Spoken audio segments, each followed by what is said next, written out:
오늘은 전국적으로 모든 교회들이 부활주일로 지키는 그러한 일련의 참으로 그 어떤 절기보다도 이렇게 중요한 의미가 있는 그런 부활주일입니다. 우리 존 칼빈은 말을 하기를 부활절만 그렇게 인정하자 하는 그러한 이야기도 사실은 했던 것이 부활주일입니다. 그래서 어떤 교단에서는 사순절 몇째 주다, 사순절 몇 주다 그런 얘기를 하는데 우리 교단에서는 그런 사순절 같은 것을 지키지 않습니다. 그래서 우리 장로교 창시자인 존 칼빈도 그런 얘기를 했어요.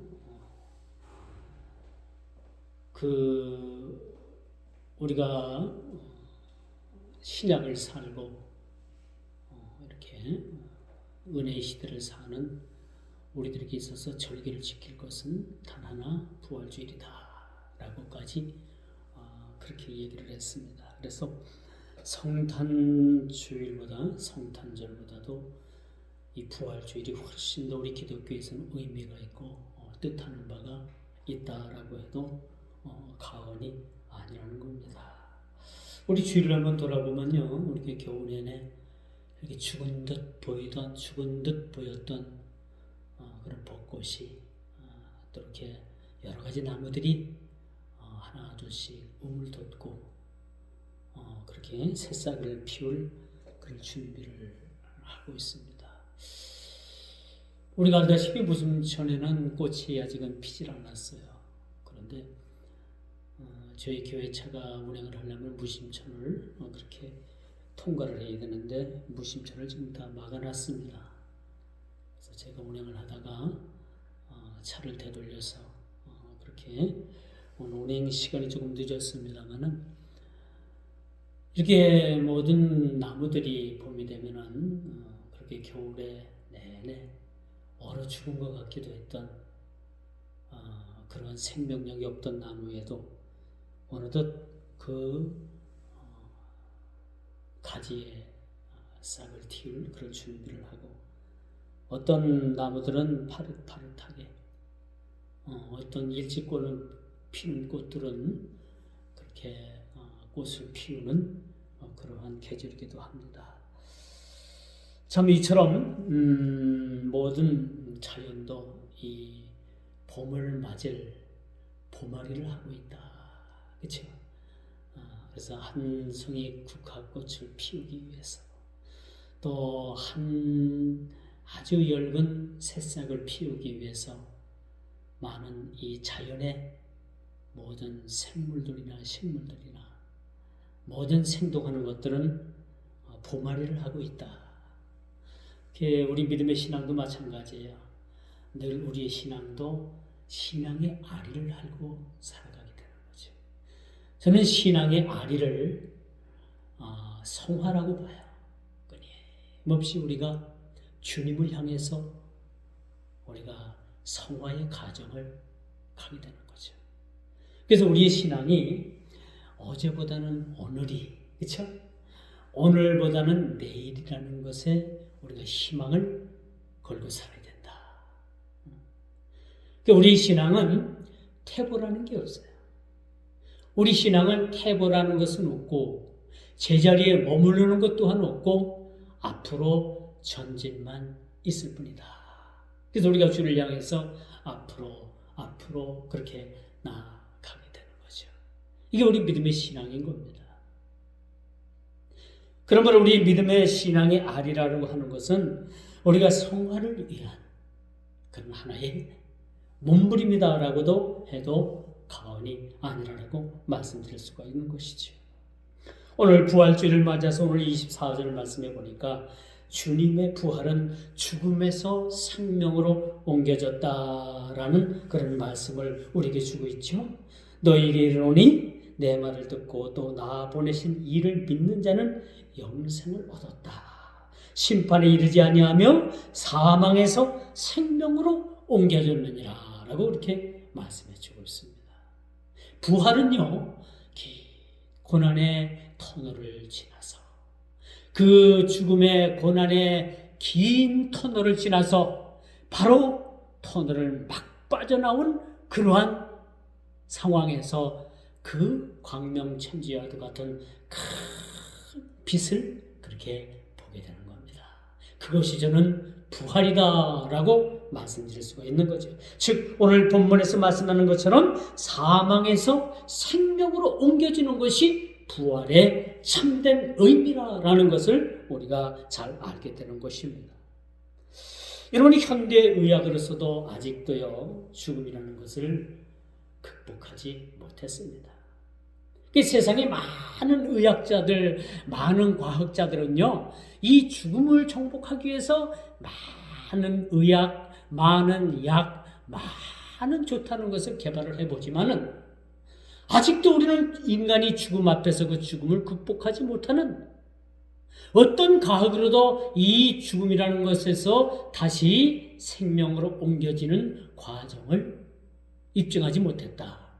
또 앞으로도 계속될 것은 이 죽음이라는 것은 우리 인간의 과학으로는 극복할 수 없는 것들이라고 말씀드릴 수가 있는 것이지.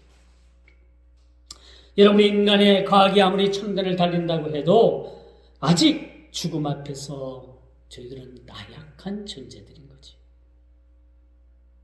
여러분 세상 의학이 죽은 사람을 다시 살렸다라는 그런 도구는 없습니다. 그렇죠? 세상 의학은 여기까지예요. 죽으면 끝나는 것이 의학이고 과학입니다. 그러나 우리가 믿음의 신앙을 가지고서 우리가 신학이라는 것, 믿음의 신앙 안에서는 뭐예요? 죽음은 곧 생명을 의미한다라고 우리가 말씀드릴 수가 있는 것입니다. 어떻게 세상 과학이 죽었던 사람이 다시 살렸다라는 많은 좋은 약을 써서 많은 의학 장비를 써가지고 죽은 사람을 다시 살렸다라는 얘기는 없습니다. 그렇죠? 아무리 좋은 병원도 일단은 사람이 죽게 되면 더 이상 거기다가 약을 쓰지 않잖아요. 더 이상 치료를 할 수가 없잖아요. 그러나 우리 신앙, 우리 부활, 주님의 죽으심과 부활은 어떤 의미를 가지고 있을까? 죽었던 사람이, 죽었던 주님이 다시 살아나게 되는 겁니다. 주님뿐입니까? 주님께서는 살아서 평소에 죽은 나사로를 살려주셨던 것을 우리가 보게 됩니다. 이 밖에도 성경에 수많은 사람, 많은 사람들이 죽었던 사람들이 다시 살아나는 그러한 아주 기적의 역사가 성경에는 아주 생생하게 그렇게 기록되어 있음을 우리가 보게 되는 겁니다. 그러므로 여러분, 우리 사람의 인간의 과학과 의학으로 사람을 죽었던 사람을 다시 살릴 수 있는 퍼센트율은 단 1%도 없어요. 제로예요.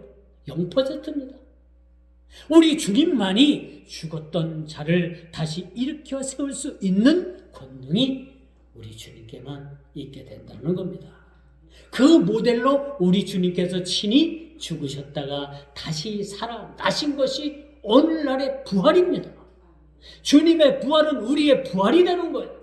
주님께서는 우리가 죽었으면 다시 살아나시겠다라는 것을 본보기로 그렇게 보여주신 것이 부활절의 의미라고 말씀드릴 수가 있어요. 그러므로 오늘 24절에 보세요. 나를 보내신 이를 믿는 자는 영생을 얻었다. 나를 보내신 이가 누구예요? 하나님이죠. 하나님께서 그 아들 예수 그리스도를 보내주셨는데 그 아들을 믿는 자들에게는 영생을 주시는 거예요. 이 영생이 뭡니까? 죽음에서 사망에서 생명으로 옮겨지고 그 생명이 영존하시는 하나님 앞에 우리가 영생을 가지고 살아간다는 그런 보장의 약속을 그렇게 해주고 있다는 것을 우리는 보게 되는 겁니다. 주님께서 죽음을 이기는 방법을 우리에게 가르쳐 주셨죠. 사망에 이르렀던 자들이 생명으로 옮겨지는 방법이 뭡니까? 오늘 본문에 보니까 바로 뭐예요? 죽음을 이기는 방법이 내가 진실로 너희에게 이르노니 나 보내신 내 말을 듣고 먼저 그렇죠? 내 말을 듣고 나 보내신 이를 믿는 자는 영생을 얻었다. 그리고 사망에서 생명으로 옮겨주시겠다라고 그런 약속을 해주고 있어요. 아주 간단하죠? 첫째는 뭐예요? 내 말을 듣고, 내 말이 누구예요? 로고스 대신 예수 그리스도, 말씀으로 이 땅에 오신, 말씀이 육신이 되어 이 땅에 오시고 생명이 되신 그 예수 그리스도, 그 예수 그리스도의 말씀을 듣고 또 그를 보내신 하나님을 뭐예요? 믿는 자들에게는 영생을 얻었고 사망의 영원한 죽음의 그런 심판을 받을 자리에서 생명으로 옮겨주셨다라는 말씀을 주고 있음을 보게 되는 것입니다. 여러분, 우리가 내 말을 듣는다는 것은 단지 귀로 듣는 것만 의미하는 것은 아니에요. 내 말을 들었다, 내 말을 듣고 영생을 얻는다, 이것은 어떠한 마술적이나 어떤 달변가나 어떤 웅변가나 말 잘하는 사람의 말을 듣는 것이 아니라 진실된 말씀, 생명의 말씀, 예수 그리스도께서 주시는 그런 생명의 복음의 말씀을 듣는 이마다, 그렇죠? 영생을 주시겠다라고 그렇게 말씀해 주고 있습니다. 우리가 영생을 얻는 것은 그렇게 복잡한 것이 아니에요. 어떤 복잡한 그런 이론의 문제가 아닙니다. 내 말을 듣는 하나님의 말씀에, 그 말씀에 뭐예요? 경청하는 겁니다. 말씀을 잘 듣는 거예요. 어떤 사람은 말씀을 듣고 한 귀로 듣고 한 귀로 흘려버리는 사람이 있어요. 똑같은 장소에서 똑같은 시간에 말씀을 받았습니다만 어떤 사람은요 30배의 열매가 맺고 어떤 사람은 60배의 열매가 맺고 어떤 사람은 그 씨앗이 뿌려져서 100배의 열매를 맺을 수가 있다는 겁니다. 여러분, 아주 의미심장한 그런 통계가 있어요.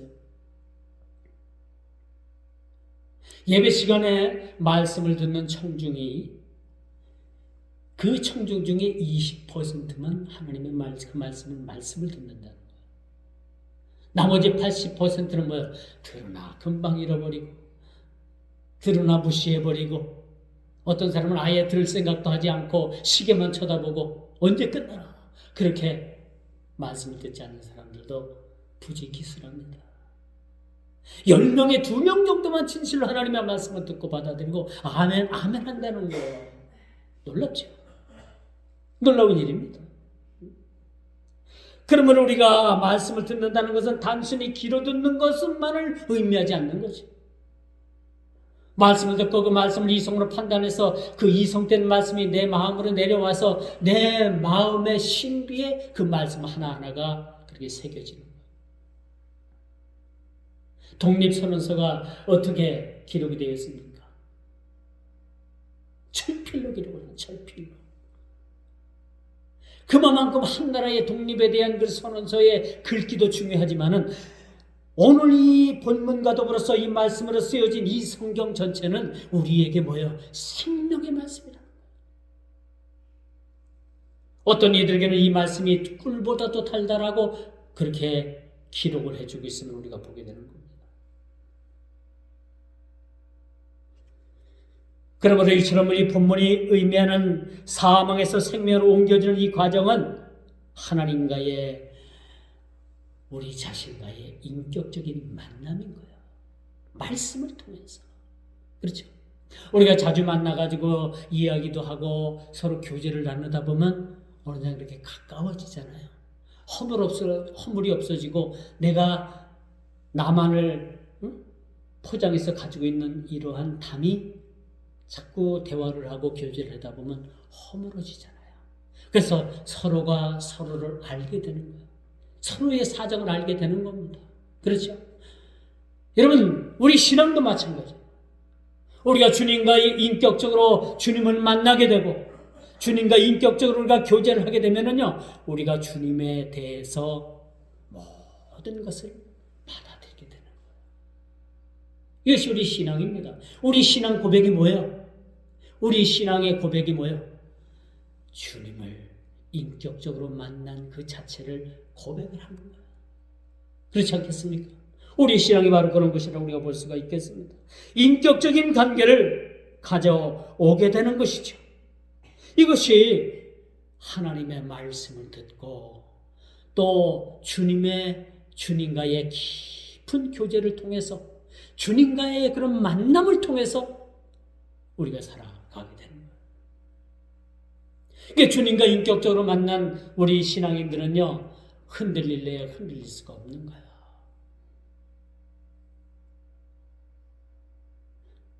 우리가 제자훈련 그런 교재 가운데서도 하나 그 책자가 있습니다만, 아무도 흔들 수 없는 구원. 그렇죠? 아무도 흔들 수 없는 구원. 이게 뭡니까? 이런 자리까지 오기까지 이런 자들에게는 뭐야? 주님과의 깊은 인격적인 만남이 있었다는 것을 우리는 고백하지 않을 수가 없는 것이죠. 인격적으로 우리가 주님을 만난다. 뭐 복 주세요. 우리가 부자 되게 해주세요. 건강하게 해주세요. 이런 자체는 우리가 주님과의 인격적으로 만나는데 그렇게 크게 필요치 않다는 겁니다. 그렇다면 우리가 주님과 인격적으로 만나는 그 만남의 의미가 뭘까요? 주님의 고난이 나의 고난이 되고 주님의 기쁨이 나의 기쁨이 되는 거예요. 그렇죠? 나를 통해서 하나님께서 나를 쓰심으로 말미암아 하나님 나라가 그렇게 조금씩 확장이 되어져 가는 그런 삶이 진정한 주님과의 인격적인 만남에서 이런 것들이 이루어지는 사실이라고 우리가 볼 수가 있다는 것입니다. 그러므로 내 말을 듣고 또 나 보내신 이를 믿는 자는 영생을 주시겠다. 사망의 권세가 더 이상 그를 짓눌릴 수가 없고 그를 관여할 수도 없고 그 사망의 결박이 더 이상 그를 결박할 수 없다는 사실을 오늘 본문을 통해서 우리에게 보여주고 계시는 것이 바로 사망에서 생명으로 우리를 옮겨주시는 사실이라는 것을 우리가 믿어 의심치 않게 되는 것입니다. 또한 심판을 받지 않을 뿐만 아니라 사망의 자리에서 생명의 자리로 옮겨주신다는 사실은요, 하나님의 확실한 약속인 거예요. 지금도 수많은 사람들이 사망의 자리에서 생명의 자리로 그렇게 옮겨지고 있습니다. 그게 뭐예요? 회심하는 거예요. 주님을 믿고 그 누군가에 의해서 전도를 받고 그 하나님의 말씀을 통해서 그들이 이젠 신앙생활을 통해서 주님을 인격적으로 만날 때 사망의 자리에서 생명의 자리로 옮겨지는 겁니다. 이것이 참된 부활의 의미가 아닐까라는 것을 여러분들에게 강조하는 말씀이기도 한 것입니다. 그러므로 오늘 이 부활의 날, 이 부활절 날에 주님 앞에 나올 수 있다는 것은 이 부활의 의미를 통해서 우리가 다시 한번 사망에서 생명으로 옮겨주신 주님 앞에 감사한 마음으로 우리가 일평생 살아갈 수 있다는 것은 그 세상의 그 어떤 무엇보다도 큰 감사요, 세상의 그 어떤 큰 의미, 그 어떤 귀중한 것보다도 소중한 것이라는 것을 우리가 믿어 의심치 않게 되는 것입니다. 그러면 오늘 두 번째 말씀을 보니까 곧 이때라 라고 말씀해 주고 있습니다. 우리가 늘 살아가면서 느끼는 바가 있는데요. 그렇죠? 느끼는 바가 있죠. 때가 있구나. 공부하는 학생들에게는 공부하는 때가 있고요. 직장에서 일할 수 있는 사람들은요, 일할 때가 있는 겁니다. 나이가 차고 정년이 타면 더 이상 일하고 싶어도 일할 수 없는 때가 오는 겁니다. 그렇겠죠? 오늘 못 가면 내일 가고, 내일 못 가면 좀 뭐 젊었을 땐 좀 더 세상 일 열심히 하고 나이 좀 들어서 교회 나가지. 그런 분들이 있어요.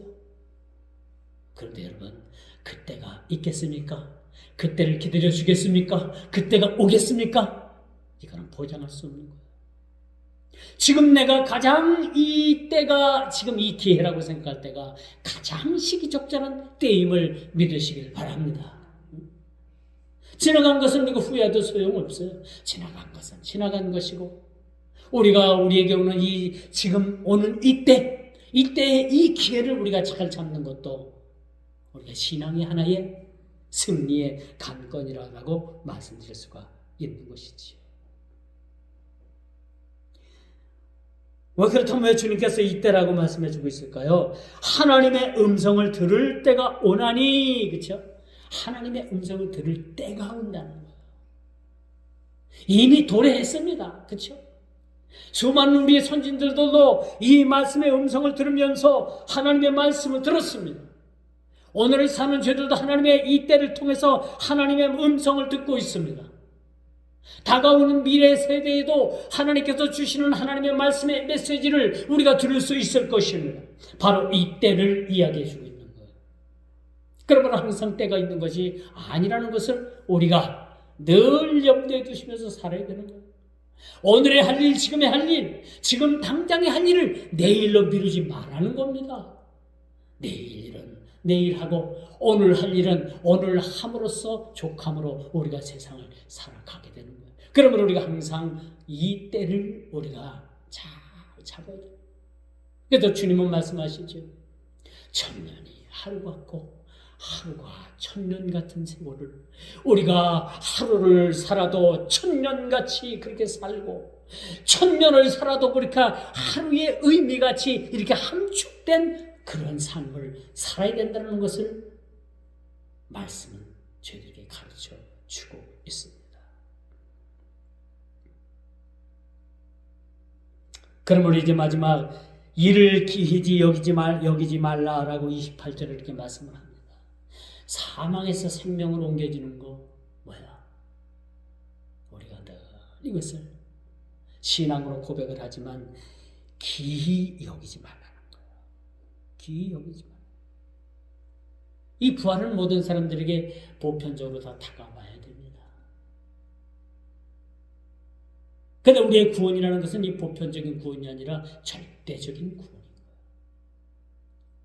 이 보편적 구원은 여러분 세상 모든 사람들이 다 구원을 받게 되는 게 보편적 구원이라고 볼 수가 있어요. 그런데 성경은 그렇게 이야기하지 않습니다. 절대적 구원입니다.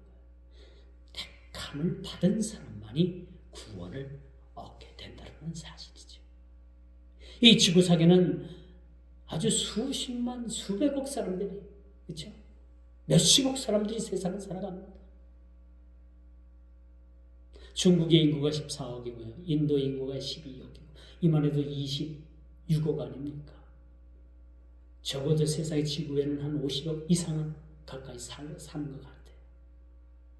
이렇게 수많은 사람들이 살아가지만 그 사람들이 다 구원을 못 받아요. 그 사람들이 다 구원을 받으면 좋겠지만 성경은 그렇게 얘기하지 않아요. 성경은 선택함을 입은 자들만이 구원을 얻겠다라고. 이 절대적 구원을 그렇게 얘기해주고 있으면 우리가 보게 됩니다.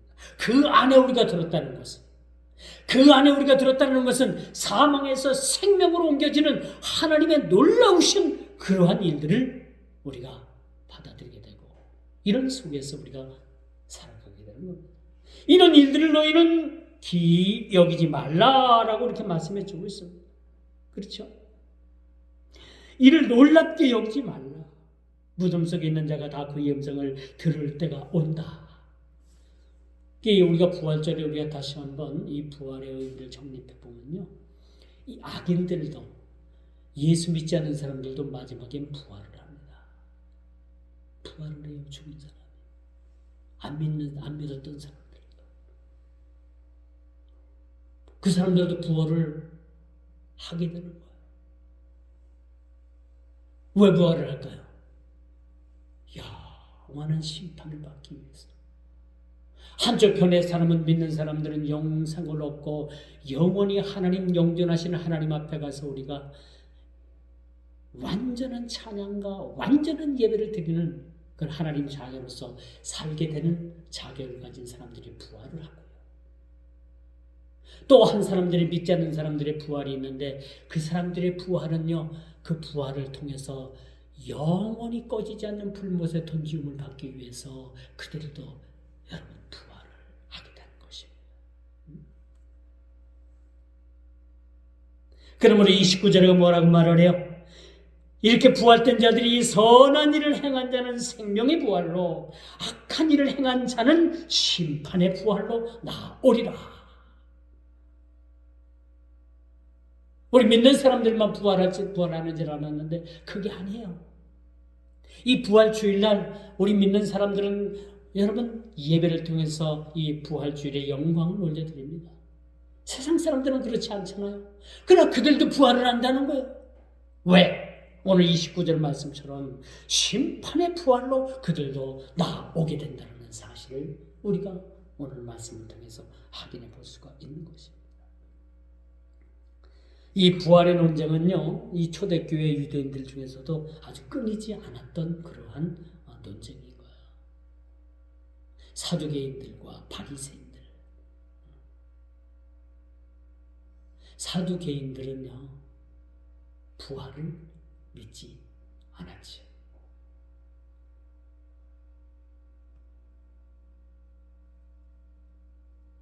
우리가 똑같은 자리에 있어도 똑같은 음식을 먹고 똑같은 말씀을 들어도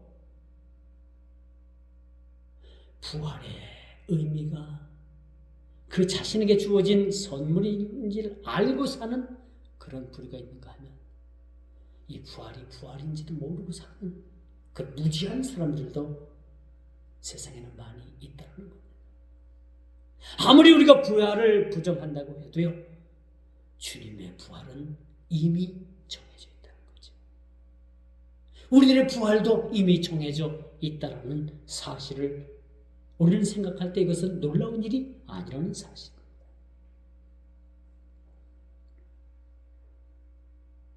그러므로 주님의 부활은 논쟁의 여지가 있을 수가 없습니다. 어차피 믿지 않을 사람들은 부활은 증거를 보여줘도, 아무리 많은 증거를 보여줘도 믿지 않을 사람들은 믿지 않는 겁니다. 그렇죠? 부활은 강요에 의해서 믿고 믿지 않는 것이 아니라는 사실을 우리가 깨달아 알게 되는 것입니다. 그러므로 신자는 주님의 음성을 듣기에 열심을 다해야 됩니다. 주님의 음성을 듣는다는 것이 뭐라고 말씀을 하는 겁니까? 주님의 음성을 듣고 주님과의 인격적인 만남이 사실은 필요한 거죠. 말씀을 아멘으로 받아들이고, 그렇죠? 그 생명된 말씀을 통해서 우리가 주님을 인격적으로 만나게 된다는 것이죠. 우리 인간은 인간 스스로가 그 약속을 참으로 휴지 조각처럼 버리고 그렇게 하찮게 생각을 할 때가 많아요. 주님은 약속하셨습니다. 내 무덤에 내가 있지 아니하고 너희보다 먼저 갈릴리에 와 있으리라. 그러니까 어디서 만나자? 갈릴리 바다에서 만나자. 갈릴리 바다에서. 거기 갈릴리 바다는 예수님의 추억이 많잖아요. 제자들의 추억도 많이 있잖아요. 제가 갈릴리 바다를 작년에 가봤습니다만 생각보다도 갈릴리 그 호수가 바다 같아, 바다. 그래서 바다라고 하는지도 몰라요. 그 바람에 의해가지고 아주 파도도 세고요. 그 수심이 얼마나 깊은지 꼭 바다 같아요. 거기에 대한 추억이 얼마나 많습니까? 이 예수님께서 내 무덤으로 찾아올 것이 아니라 내가 너희보다 먼저 갈릴리에 가있으리라. 거기서 만나자. 그 십자가에 죽으셨던 주님께서 그렇게 평상시에 제자들에게 하셨던 말씀을, 그 약속을 지키시지 않았습니까?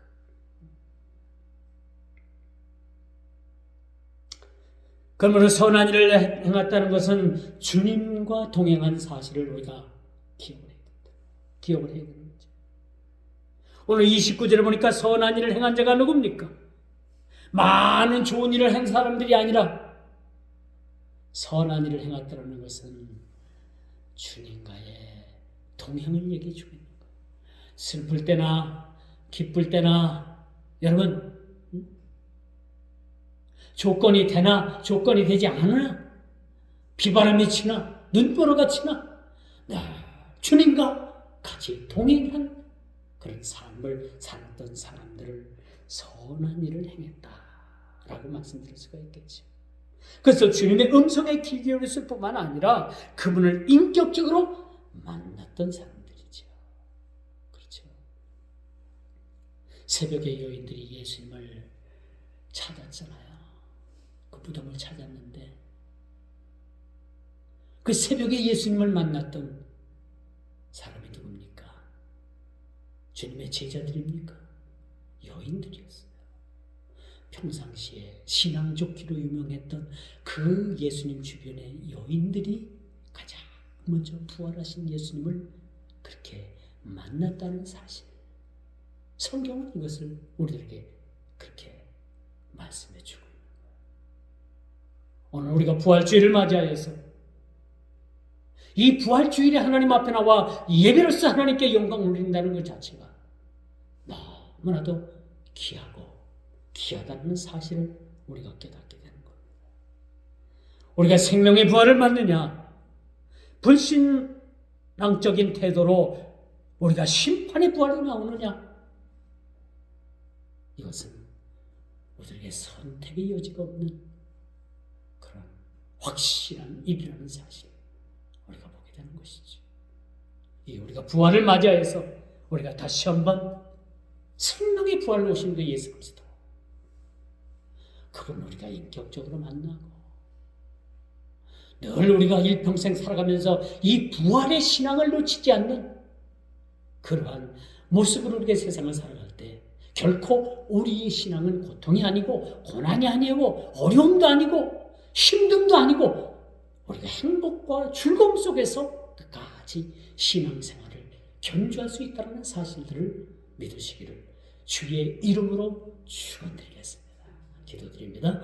아버지 하나님, 참으로 감사함을 드립니다.